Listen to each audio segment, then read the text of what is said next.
Good morning बच्चों। आज हम अपने चैप्टर 4 का रिवीजन करेंगे। ठीक है, हमने जो भी कर रखा है आज हम उसको फिर से समझेंगे ताकि आप उसे अच्छे से याद कर सकें, है ना। तो अभ्यास स्टार्ट करते हैं हम। क नंबर में दे रखा है सही विकल्प पर सही का चिन्ह लगाइए, है ना। सही विकल्प पर सही का चिन्ह लगाना था आपको, आपने लगाया था। देखिए पहला प्रश्न आपका दे रखा था प्रस्तुत कविता में किसका वर्णन किया गया है। प्रस्तुत कविता में किसका वर्णन किया गया है, कवि का, जोकर का या सर्कस का। तो प्रस्तुत कविता में किसका वर्णन किया गया था, जोकर का, है ना। जोकर का वर्णन किया गया था। प्रस्तुत कविता में जोकर का वर्णन किया गया था, यानी आपने जोकर पे राइट का निशान लगाया था। सेकंड में आपको दे रखा था जोकर उछलकर कहाँ चढ़ जाता है।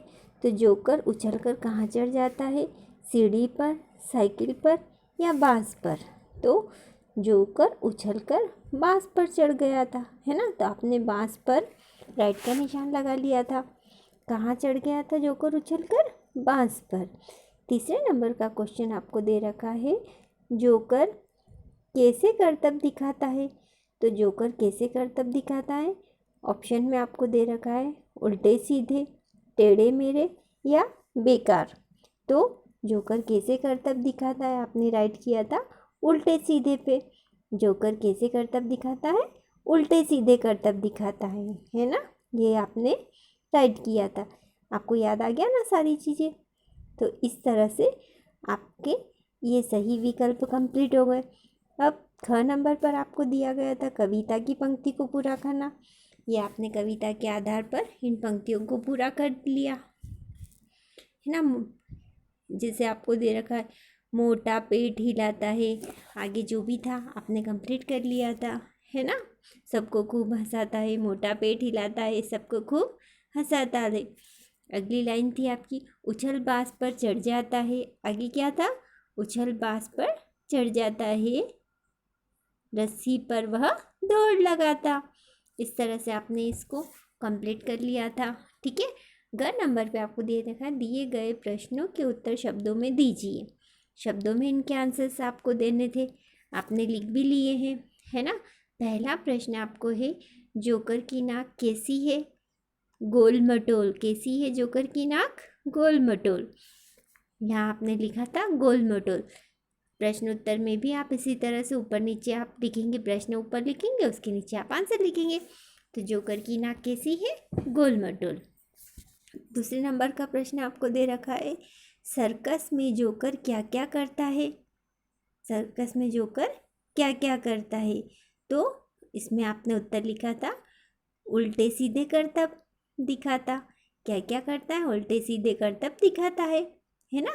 सर्कस में जोकर उल्टे सीधे करतब दिखाता है। तीसरे नंबर का प्रश्न है आपका मार लिया इसने मैदान का क्या अर्थ है। प्रश्न रिपीट कर रही हूँ मैं, मार लिया इसने मैदान का क्या अर्थ है। तो उत्तर में आपने लिखा था विजय प्राप्त करना। इसका अर्थ होता है विजय प्राप्त करना, और ये एक मुहावरा है ना।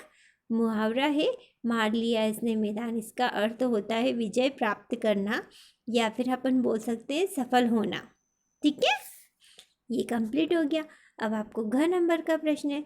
तो घ नंबर का प्रश्न दे रखा है दिए गए प्रश्नों के उत्तर वाक्यों में दीजिए। पहला प्रश्न आपको दे रखा है सर्कस में सबको कौन हंसाता है। सर्कस में सबको कौन हंसाता है। तो इसका उत्तर क्या है, सर्कस में सबको जोकर हंसाता है। कौन हंसाता है सबको, जोकर हंसाता है ना। सर्कस में सबको जोकर हंसाता है। इसके बाद आपके आगे के क्वेश्चन है, इसके आगे दे रखा है जोकर जोकर किस पर दौड़ लगाता है। तो जोकर किस पर दौड़ लगाता है, जोकर रस्सी पर दौड़ लगाता है। किस पर दौड़ लगाता है, रस्सी पर दौड़ लगाता है। अगला क्वेश्चन है आपका जोकर कैसा दिखता है। जोकर कैसा दिखता है। तो जोकर जो है नटखट और शैतान दिखता है। जोकर कैसा दिखता है, जोकर नटखट और शैतान दिखता है। ठीक है, ये आपके अभ्यास के सारे क्वेश्चन के हमने रिवीजन कर दिया। अब आप इसी को अच्छे से लिखिएगा और इन्हें याद भी कर लीजिएगा। ओके, आपको समझ में आ गया ना सारे क्वेश्चंस के? तो ये हमारा पार्ट 4 जोकर आपका रिवीजन का कार्य कंप्लीट हो गया। Okay, bye.